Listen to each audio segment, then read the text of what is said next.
আরে এনা উগিতা। তো এটা সে বলে সে চলে গেল। তা তুই একটা হাততালি দিতে পারবি না? এবার আসে ওই এলাকার একজন স্থানীয় একজন নেতা, হ্যাঁ, সে বলছে আমার এলাকার কবিতা আবৃত্তি হচ্ছে, আমি তো কবিতা আবৃত্তি করবো। সেইভাবে আসে।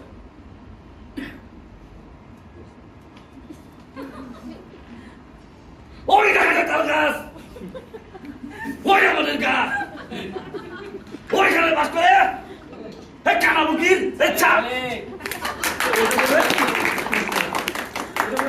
সে মানে চলে গেল আর কি। তো এরপর আসছে একজন ধর্মীয় একজন ব্যক্তি, মানে একজন হুজুর আর কি। সে বলে আমার তো অধিকার আছে এই ধরনের আবৃত্তি করার। সে আসছে, আরে বন্ধু ওই দেখা যায় তার গাছ, ওই আমাদের গাছ, ওই খাতে বাস করে সুন্দর এখানকার বগির সাথ। বগির আমি কই, আরে ও বগির খাস কি? বগির আমি কি কই? পান্তা ভাত চাষ কি? আমি বগিরে কই পান্তা যদি পাই ওই বগিরে কাল কিয়ামত হাসরে আল্লাহর কাছে আমি নালিশ দিলাম, কাল কিয়ামত হাসরে প্রত্যেকটি বগি জবাব দিতে হবে। তো এটা বলে সে চলে গেল। তো এখন আসবে একজন ইউটিউবের ছেলে আর কি, মানে অনেকজন র্যাপ স্টাইল আর কি। সে বলে আমি তো করতে পারবো, মানে সে অনেকটা টিকটক করে আর কি। হ্যাঁ, তো সেই চাপড়ি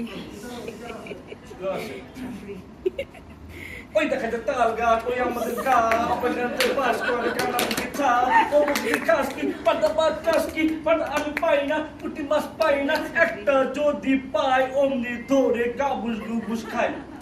ওই এটা বলে সে চলে গেল। তো আমরা জানি আমাদের সমাজে পুরুষও আছে, নারীও আছে, আর যেটা মাঝখানে যেটা বলি সেটা হচ্ছে তৃতীয় লিঙ্গে যেটা আছেন। তুমি বলতে আমারও অধিকার আছে। হ্যাঁ, এত বড় একটা আবৃত্তি হচ্ছে তো ওইভাবে আসতেছে। তাই না? এটা পারবো কিনা?